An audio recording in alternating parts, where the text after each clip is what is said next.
How can one know if one is nearing autistic meltdown? That's a very good question, a very important one. And this differs from one autistic person to another. But this is how it works for me. The first sign I get that I'm nearing one is when I get extremely sensitive to noise. So I'm usually very sensitive, overall very sensitive to noise, and any little noise is like very uncomfortable for me to handle. It gets too much. But when things get a lot for me, when I'm under a lot of stress or pressure, depends on what it is that's happening in my life, that sensitivity gets crazy. And actually it gets to a point where sound actually makes it hurts. It physically hurts me. So something as innocent as, holding a knife or a fork or something and just putting it down on the table, that click, that sound, when you put it down on the table, it's almost non-existent, right? But that sound is like a in my head, and it feels like someone is taking needles and just shove it in my skin. That's how much it hurts. And it's so difficult to explain that sound can turn into physical pain for me. And for the past week and a half now, I've been under a lot of pressure and stress, and I haven't been able to be on TikTok. I haven't been able to do it properly as I used to. And it's because I'm nearing a meltdown. And I'm sitting here very calm, but in my head it's I'm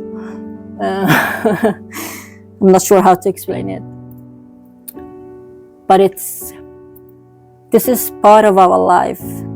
Something as innocent as sound can make our daily life unbearable sometimes.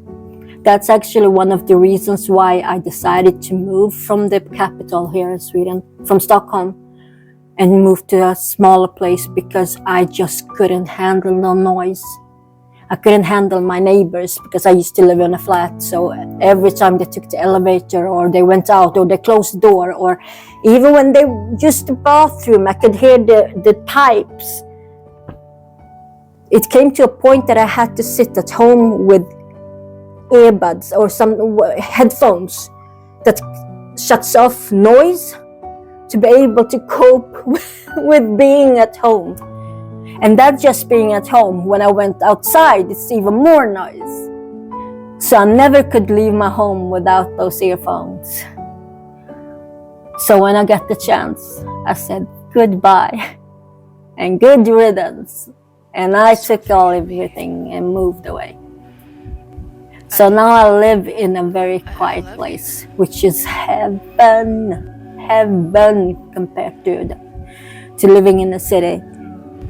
But I still struggle with sensitivity because I have neighbors.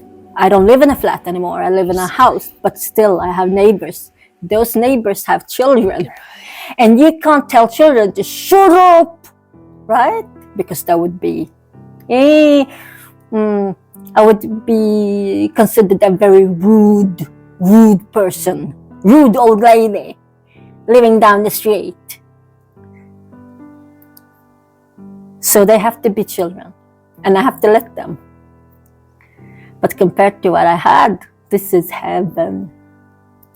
So if you have an autistic person in your life, or you know someone, or if it's a relative or a friend or whatever, keep this in mind.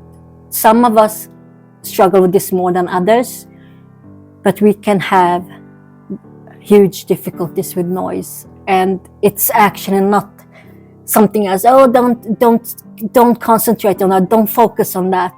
just think of something else. It doesn't work like that.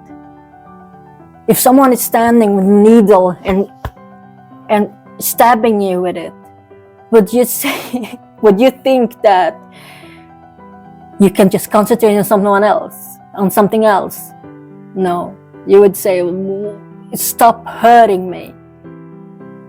And it's the same with noise. So when I start getting very sensitive to noise, I know, oh Lord, I have to do something to give myself a break so it won't get worse. So yeah, that's the life of an autistic person. Take care.